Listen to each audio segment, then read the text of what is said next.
ABCs of Death, Zygote.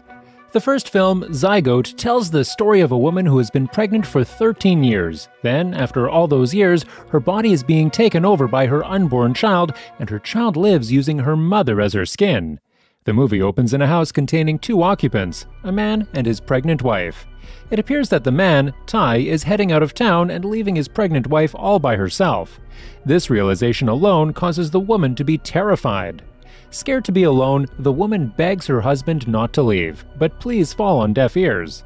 With his mind already made up, Ty assures his wife that he will be back in time to witness the birth of their child.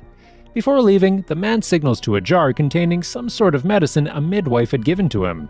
Apparently, the medicine is supposed to prevent the wife from going into labor until the man returns.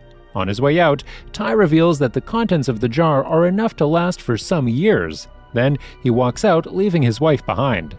The wife waits patiently for her husband, and still no sign of him returning. Several years go by. The pregnant woman clings to the hope that her husband will soon return, so she keeps taking the medicine her husband gave her to delay her labor.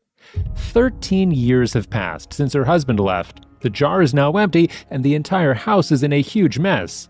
The baby has grown significantly into a teenager. Even she is now able to talk and have conversation with her mother, but is still inside her womb. As a result, the woman's stomach gets too big, making her impossible to walk anymore. So she moves by crawling around the house. One day, the woman who looks like she didn't take a bath in those 13 years hears some noise from outside the house and drags herself on the floor towards that noise. Thinking it might be her husband, she begins to call out his name, but when she reaches outside, she realizes it's not her husband, but a cat. She catches and kills the cat and begins to cut it up inside the house.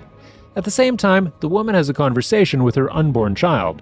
Her child mentions how she is tired of eating the same thing, and she keeps mentioning to be born out of her mother's womb. The woman's response is that she doesn't know what she'd do if, after being born, and the child left her all alone. Clearly, the woman is feeling so lonely.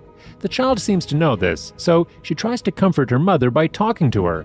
The conversation ends with the woman promising that the child would be let out as soon as her husband returns. Later that night, the woman is unable to sleep due to pains from her large stomach. She tries to reach for the medicine that her husband had left her with, but soon finds out that it's empty. Sensing her mother's suffering, the unborn child mentions again at being let out of her stomach. Not wanting to lose her relationship with her unborn child, the woman begs the child not to leave her. Taking that as a cue to come out, the unborn child stretches into the mother, taking out her internal organs and becoming her, wearing her mother's body as a bodysuit. Now being able to walk around freely, she throws away all the remains, cleans herself up, makes the house in order, and enjoys her life. One surprising morning, while she is making tea, she hears the door creak, and when she goes out to look, she discovers it's her mother's husband, Ty. She tries to get answers to where he's been, but he refuses to answer. He doesn't tell her anything and replies in a way that implies she's being a nag. Meanwhile, knowing he'd be expecting an explanation for her flat stomach, the woman proceeds to tell him how she lost their child. Ty doesn't sympathize with her. He only suggests that they try again for another child. The woman admits that she doesn't want to repeat the cycle, but she lets him have his way again.